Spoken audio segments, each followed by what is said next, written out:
One of the most famous stories in the Bible is Elijah taking on the prophets of Baal up on Mount Carmel. And did you know you can visit where it happened? So, Mount Carmel is probably one of the most famous places in Israel. It's not actually a single mountain, it's almost like a short mountain range. It's this long hill that extends out and has a couple different peaks on it. But one of the things that's really cool is when you want to visit Mount Carmel, there's actually a Carmelite monastery there that has gardens and a monument and a place that dedicates itself to where Elijah met the prophets of Baal. And it's a great story. Look it up in your Bible, First Kings. It's an incredible story, but when you're up here, you can begin to see how this could definitely happen and take place. So here is the story from 1 Kings 18, starting at verse 17. When Ahab saw Elijah, Ahab said to him, "Is that you, the one ruining Israel?" He replied, "I have not ruined Israel, but you and your father's family have, because you have abandoned the Lord's commands and followed the Baals. Now summon all Israel to meet me at Mount Carmel, along with the 450 prophets of Baal and the 400 prophets of Asherah who eat at Jezebel's table." So Ahab summoned all the Israelites and gathered the prophets of Mount Carmel. Then Elijah approached all the people and said, "How long will you waver between two opinions? If the Lord is God, follow him. But if Baal, follow him." But the people didn't answer him a word. Then Elijah said to the people, "I am the only remaining prophet of the Lord, but Baal's prophets are 450 men. Let 2 bulls be given to us. They are to choose 1 bull for themselves, cut it in pieces, and place it on the wood, but not light the fire. I will prepare the other bull and place it on the wood, but not light the fire. When you call on the name of your God, I will call on the name of the Lord. The God who answers with fire, he is God." All the people answered, "That's fine." Then Elijah said to the prophets of Baal, "Since you are so numerous, choose for yourselves 1 bull and prepare it first. Then call on the name of your God, but don't light the fire." So they took the bull that he gave them, prepared it, and called on the name of Baal from morning until noon, saying, "Baal, answer us." But there was no sound. No one answered. Then they danced around the altar they had made. At noon, Elijah mocked them. He said, "Shout loudly, for he's a god. Maybe he's thinking it over. Maybe he's wandered away. Or maybe he's on the road. Perhaps he's sleeping and will wake up."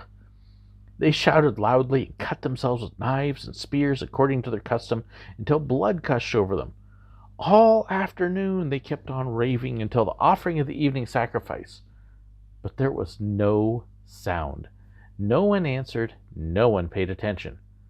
Then Elijah said to all the people, "Come near me." So all the people approached him. Then he repaired the Lord's altar that had been torn down. Elijah took 12 stones according to the number of the tribes of the son of Jacob, to whom the word of the Lord had come, saying, "Israel will be your name." And he built an altar with the stones and the name of the Lord. Then he made a trench around the altar large enough to hold about 4 gallons. He arranged the wood, cut up the bull, and placed it on the wood. He said, "Fill 4 water pots with water and pour it on the offering to be burned and on the wood." Then he said a second time, and they did it a second time. Then he said a third time, and they did it a third time. So the water ran all around the altar. He even filled the trench with water. At the time for offering the evening sacrifice, the prophet Elijah approached the altar and said, "Lord, the God of Abraham, Isaac, and Israel, today let it be known that you are God in Israel, and I am your servant, and that at your word I have done all these things. Answer me, Lord, answer me, so that this people will know that you, the Lord, are God, and that you have turned their hearts back." Then the Lord's fire fell and consumed the burnt offering, the wood, the stones, and the dust, and it licked up the water that was in the trench. When all the people saw it, they fell face down and said, "The Lord, he is God! The Lord, he is God!" Then Elijah ordered them, "Seize the prophets of Baal. Do not let even one of them escape." So they seized them, and Elisha brought them down to the Wadi Kishon and slaughtered them there. Then Elijah said to Ahab, "Go up, eat, and drink, for there is the sound of a rainstorm."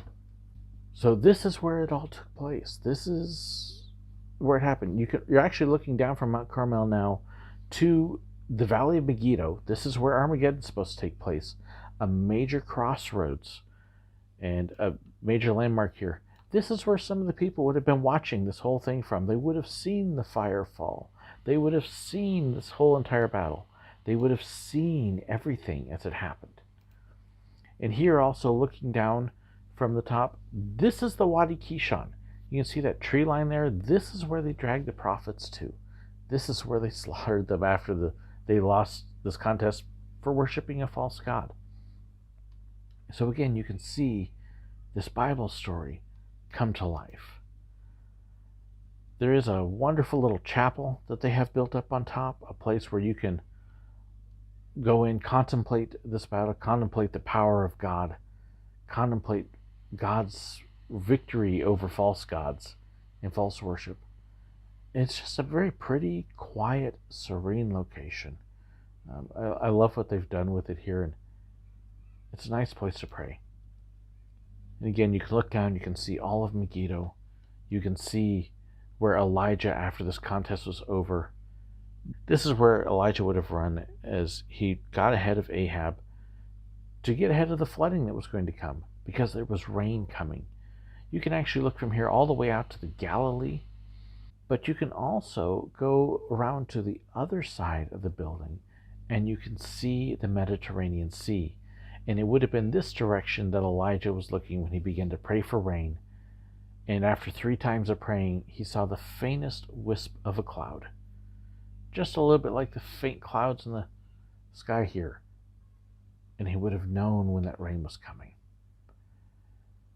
What an amazing victory for Elijah to pray over 400 prophets, against 400 prophets of Baal, and to emerge victorious.